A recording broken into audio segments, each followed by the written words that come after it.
ქუთაისის ევროპული კვალის შესახებ გვესაუბრება ადამიანი, რომელსაც წარდგენა არ ჭირდება, უბრალოდ ესე ხელით უნდა შემოვიყვანო კადრში. აი ასე. გამიხარდა. ჩემთვის ძალიან დიდი პატივია ბატონ ელც, ბატონ დიეგოს მივესალმები, მოგესალმები გიორგი თქვენ გადაცემას. მიხარია რომ ჩამოხვედით ქუთაისში, აქ ახართ. დიახ, თუ კი ვსაუბრობთ ქართულ, ევროპულ ოჯახზე, თუ კი ვსაუბრობთ, რომ საქართველო უნდა დააბრუნდეს თავის ისტორიულ ევროპაში, ეს პროცესი აუცილებლად ქუთაისით უნდა დაიწყოს, იმიტომ რომ ქუთაისი ამბიცია გაქვთ ქუთაისის. ქუთაისი არის ნამდვილად ისტორიულად, ისტორიულადაც და ისტერიულადაც ნამდვილი ევროპული ქალაქი. ქუთაისი ევროპის 5 უძველეს ქალაქის რიცხვში შედის, იუნესკომ ეს აღიარა. 3500 წლისაა ქალაქი, ის არის ყველაზე ძველი ქალაქი ამ ქვეყანაში. შედარებისათვის თბილისის დედაქალაქი 1500 წლისაა, ასე რომ საკმაოდ უხნეს და უძველეს ევროპულ ქალაქში იმყოფებით ბატონო ელჩო. მე შემთხვევით არ მომიყვანი ხართ თეთხიდან, ეს ერთ-ერთი საბიზიტო ბარათია ჩვენი ქალაქის. მისი რკინის მოაჯირი, რომელსაც თქვენ ახლა ხედავთ, თითქმის 2 საუკუნოვანი მოაჯირი პარიზიდან არის ჩამოტანილი. ეს არის ტურისტული ატრაქცია, შეიძლება ჩახედო 60 მილიონი წლის თეთრქვებს. ეს არის ჩვენი პიკასოს ბიჭი. საქართველოში ერთ-ერთი საეტაპო ქართული ფილმის არაჩვეულებრივი გამოფენა, რომელიც არის ერთ-ერთი ყველაზე მაგარი ფილმი ჩვენი ქვეყნის, არის ქუთაისში გადაღებული და აქ ბრინჯაოში არის, ასე ვთქვათ, გააცოცხლებული ის მომენტი, რომელიც ცნობილი ფილმიდან არის კადრი. რა დაახტები? აი პიკასოს ბიჭი. ეშინია? კი, ბიძია, მეშინია. აბადექი? ჩაის უნთქე? ახუჭე თვალები? გაფრინდი! აი! ჰო!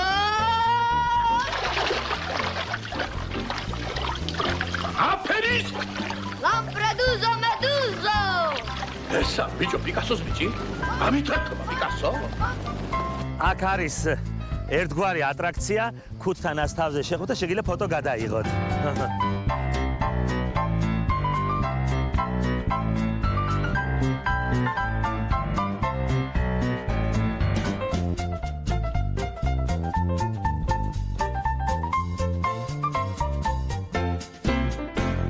როდესაც საუბრობთ საერთოდ ევროპულ კულტურაზე და ვამბობთ, რომ ეს ქალაქი არის ევროპული კულტურის ნაწილი, ცხადია ჩვენ გვერდს ვერაულით პირველი სიმბოლიზმის ფუძემდებლების პირველი ქართული პოეტური ორდენის ცისფერი ყანწების თემას, რომლებიც ყველა ქუთაისში დაიბადა, რომელიც ყველა ქუთაისში ცხოვრობდნენ და ეს გახლავთ ტიციან ტაბიძე და პაოლო იაშვილი, რომლებიც იყო ამ პოეტური ორდენის დაფუძნებელი, ჩვენი ქვეყნის სასიქართლო და ცნობილი ქართველი პოეტები და არ იყვნენ ისინი მარტო პოეტები, იყვნენ ძალიან ძლიერი სამოქალაქო აქტივისტები და რომელიც იყო მიამბოხეები და თავიანთი მწერლობით, თავიანთი ცხოვრებით და თავიანთი ღირებულებებით უპირისპირებოდნენ რუსეთის რეჟიმს. გაჩხერილი ვარ ქვებზე კალმახი და ახეული მაქვს ლაყუჩები. შემართულია ფეხზე ჩახმახი და უსიკვდილოდ ვერ გადურჩები. ასე გვდებოდა ალბათ 1000 და მოწმეთ ხავდა ეს ანანური, ეს არის ჩემი გოსნობის ფასი და თვითონ კვლევობის სიავნანური. აქ ბრინჯაოში არის გაცოცხლებული ის კადრი, როცა პირველი რესპუბლიკის მასთან იდგნენ თბილისში ეს ისა, სწორედ ეს ფოტო არის გაცოცხლებული. მათ კლასიკური გიმნაზია დაამთავრეს და იმ გიმნაზიასთან ძალიან მალე გადავინაცვლეს.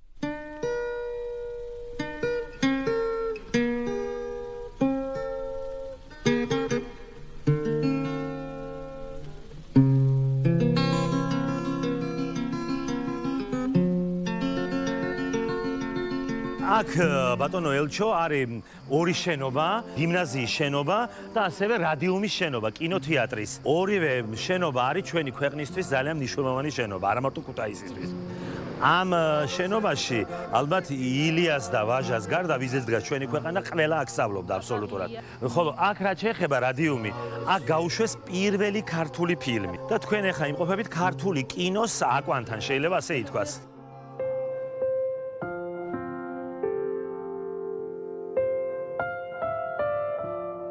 აკაკის მოგზაურობა რაჭა ლეჩხუმში, გახლავთ პირველი სრულმეტრაჟიანი დოკუმენტური ფილმი, რომლის რეჟისორი ასევე ქუთაისელი ვასილ ამაშუკელი იყო, კინემატოგრაფი და მან სწორედ პირველი ფილმი აქ გაუშვა და აქედან იწყება ქართული კინოს დაბადება.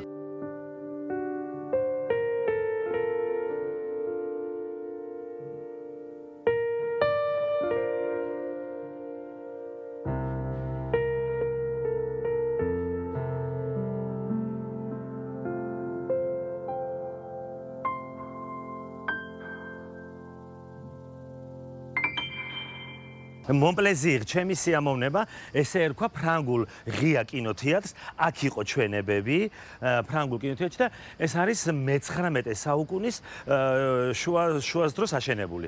ღამეს კამებს აწყობენ და ეს აქ მიდის ჩვენება. ეს ნახატი ვინი არის არტისტი ფრანგი, ვინც დაგვიხატა. აქ როგორც საფრანგეთში არის მე შენ მიყვარხარ ყველა ენაზე პარიზში, აქ არის მხოლოდ ქართულად მე შენ მიყვარხარ ბევრჯერ.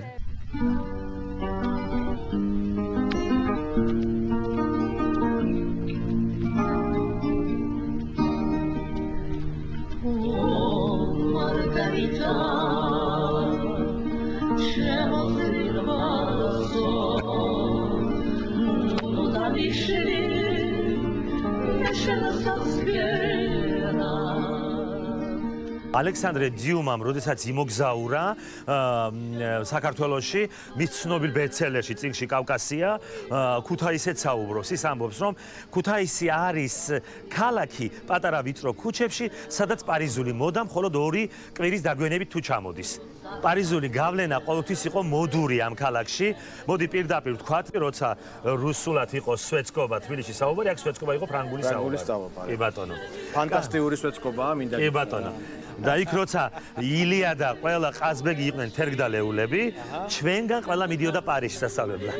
ისინი რუსეთში მიდიოდნენ. ეს ცოტა კი კუდაბზიკური და მატრაკოცული ნათქვამი, მაგრამ მინდა ბატონ მელჩმა იცოდეს, ბატონო დიეგო, თქვენ გადაპრანჭულ ქალაქში ხართ. ყველაზე გაპრანჭულ ქალაქში ხართ საქართველოში. იმერეთის ნიავო თგევილო როგორც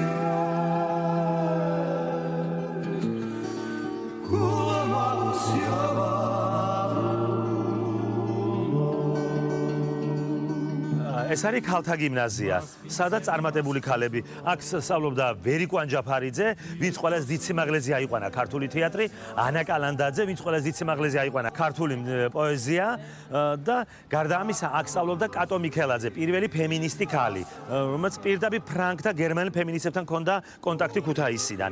და კატო მიქელაძემ აქედან დაიწყო ეს ფემინური მოძრაობა და ამასთან კატო მიქელაძემ ევროპელ ფემინისტებთან ერთად მათი დახმარებით ქუთაისში დაარსა პირველი ქართული ქალთა გაზეთი ხმა ქართველი ქალისა. 1918 წელს, როცა ჩვენ დამოუკიდებლობა მოვიპოვეთ, პირველ დამოუკიდებელ მაშინდელ პარლამენტში 5 ქალი მოხვდა, მოგეხსენებათ, და ამ 5 ქალიდან 3 ამ სკოლაში სწავლობდა. მე მგონი ქუთაისი ის ქალაქია, რომელიც ნამდვილად იმსახურებდა, რომ საქართველოს პარლამენტი ყოფილიყო ამ ქალაქში. აბსოლუტურად გეთანხმები, გიორგი, ეს ყველა ქუთაისელის წალსახა მოსაზრება. ნამდვილად ასია და მე პირდაპირ ვთქვა, რომ არა ორგანული ამაში არაფერი არ ყოფილა. კი ბატონო, აბსოლუტურად გეთანხმებით. დიდი მადლობა ამ შეფასებისთვის.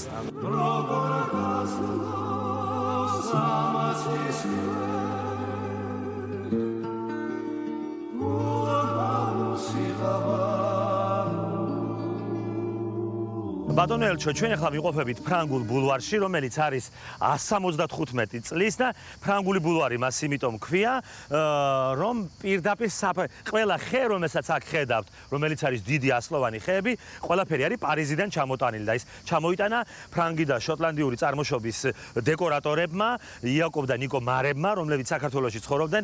გადმოცემის თანახმად ეს ბულვარი არის ერთ-ერთი პარიზული ბაღის მინი მოდელი. პირველი ქართული კვარტეტი, თუ შეიძლება ასე ითქვას, რომელიც შეიქმნა საქართველოში, ის შეიქმნა იწოდება უკვე დებიის ხნელებით და დებიის ხნელები გახლავთ არაჩვეულებრივი ხმის პატრონები, ძალიან კარგად მღეროდნენ.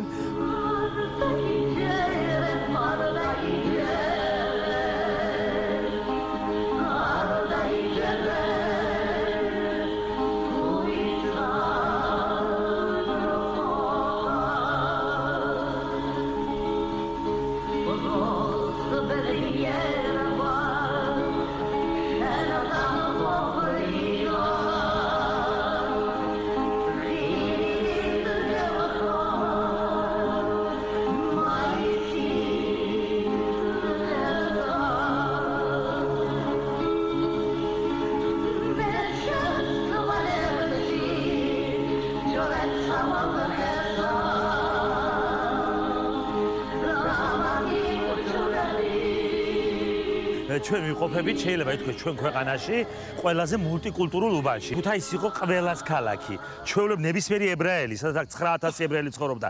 აქვე გრეგორიანელები, სომხები, თავიანთ ტაძრით, აქვე ფრანგ კათოლიკეებს ვეძახდით, ფრანგული უბანი, კათოლიკების უბანი. რა ვიცი, ყველანაირად ქვია. აქვე კათოლიკები და თავისთავად მართლმადიდებლები, ესეთი თანაცხოვრება, ესეთი ჰარმონია, შეიძლება ითქვას, რომ სოფლიოს უჩვენოს ტოლერანტობის ნიმუში ამ პატარა უბანმა. ფრანგების უბანი პირდაპირ ასე ქვია და არა იმიტომ, რომ ფრანგი დიპლომატი გვყავს ახლა ჩვენ აქვე გვერდით, განსაკუთრებულია ამ ჩვენი კათოლიკებიდან, რომლებსაც ძალიან უმნიშვნელოვანი ადამიანები ცხოვრობდნენ ჩვენ ქვეყნისათვის. აქ ჯერ თუნდაც საკმარისია ვთქვათ, ფელიქს ვარლა, ფელიქს ვარლამიშვილის სახელობის ქუჩაცაა, რომელიც სულიად პატარა წავიდა ქუთაისიდან, აი ამ ქუჩაზე დაიბადა, აქვეა მისი სახლი და მონეს, მანეს და იმის გვერდით იწოდება დღეს და არის მოიხსენიება როგორც ერთ-ერთი უდიდესი ფრანგი მხატვარი, რომელიც სინამდვილეში არის ქართული წარმომავლობის. ასე რომ საფრანგეთთან და ქუთაისთან, საქართველოსთან ამ ურთიერთობების ნათელი მაგალითია ვარლა.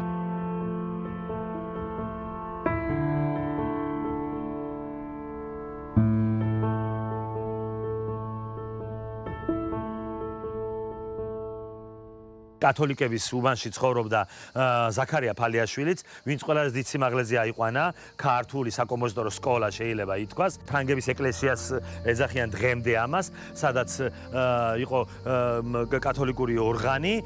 გადმოცემის თანახმად ზაქარია ფალიაშვილმა სწორედ ამ ეკლესიაში ისწავლა ინსტრუმენტზე დაკვრა და მისი ქართული ეროვნული ოპერების ბევრი შთაგონების წყარო სწორედ ამ უბნიდან წამოვიდა. აბა, მივზანით ზაქარია ფალიაშვილის სახლ-მუზეუმი, სადაც მეც არ ვარ ნამყოფი. მართლა? კაი, რას ამბობ, გიორგი? გიორგი უშიკიშვილის სტუმრობა ცალკე ზეიმი იქნება. გამარჯობა, როგორ ბრძანდებით? მოხარული ვარ, დიდად ძალიან. მეც ძალიან რა მოხარული. შეიძლება ქალბატონი მარინა მიხედავს ყველაფერს.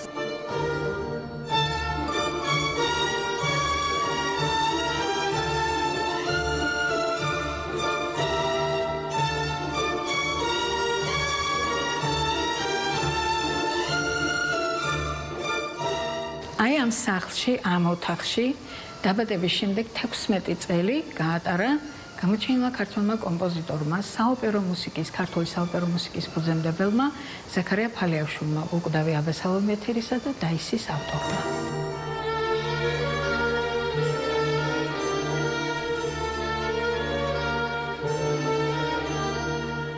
აქ წარმოდგენილი გახლავთ ის ევროპული საკრავები, რომლებიც განსაკუთრებულად კათოლიკ ოჯახებს ხელი მიუწვდებოდათ ევროპულ ცივილიზაციასთან, ევროპულ კულტურასთან და აქ ესენი ყველაფერი და ყველა ეს ნივთი ზაქარიას მეზობელ ოჯახებში იყო დაცული და რომლებიც ძალიან უყვარდა პატარა ზაქარიას.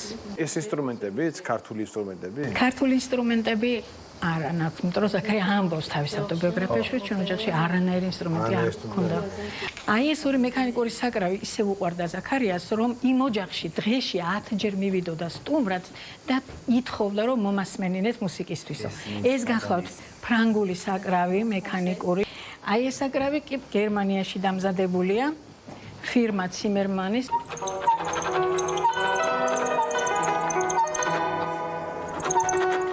ეს მუშაობის პრინციპი და ხმოვანება მოგასმენეთ, თორე ეს უნდა ავაწყოთ, რომ მე დაუკრას პოლკა, ვალსი, ეს მაზურკა და ასე შემდეგ. რიონის დუდუნიო, ზემოდან ბაგრატის ტაძარიო, კათოლიკურ ეკლესიაში ორღანის ხმოვანებაო, სწორედ ამას აბრალებდა ზაქარია, მე რატო ვარ ეგეთი კაი მუსიკოსი.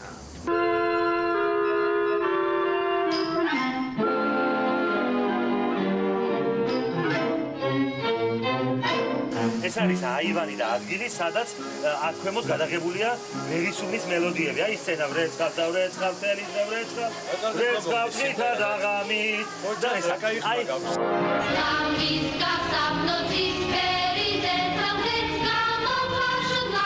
ზუსტად ეს აივანია და ეს კადრი როცა ჩანს, იქ არიან ვრეცხავები, სომიკო ჭიავრელი და ჩანს სწორედ ეს. მოდი ერთხელ კიდე იმღერა ეს სიმღერა რა. აუ შენ თუ იმღერა. მე ძალიან კიდე იმღერა. ვრეცხავ და ვრეცხავ, მთელი დღე ვრეცხავ, ვრეცხავ თითა და ღამით. ვაუ, რა ხმა. აქ დასრულდა ჩვენი, ასე ვთქვათ, მოგზაურობა. ძალიან დიდი მადლობა ბატონ დიეგოს, რომ ჩამობძანდა, რომ ნახა ჩვენი ქალაქი და დიდი მადლობა გიორგი, რომ ჩვენებური ევროპა, ეს ძალიან მაგარი გადაცემა დაინტერესდა ქუთაისით. ნამდვილი ევროპული ქალაქი. მადლობა შენ.